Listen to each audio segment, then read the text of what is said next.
Съемочная команда информационного агентства «Удмуртия» продолжает путешествовать по маршруту краеведческого квеста «Даур». В этот раз мы побывали еще в нескольких интересных местах республики.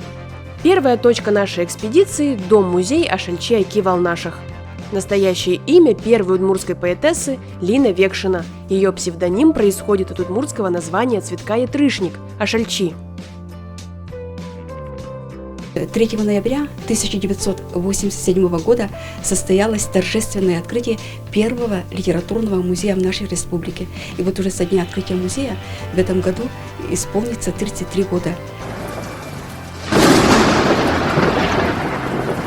Приехав на исток реки Валы, мы разочаровались.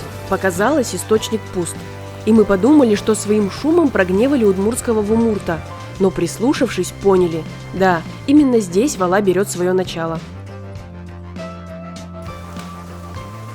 На первый взгляд кажется, что воды в источнике нет, но если приложить руку, видно, что источник живет.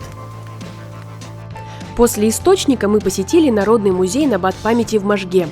Начало этой экспозиции в 1965 году дала комната при школе, посвященная истории узников Бухенвальда.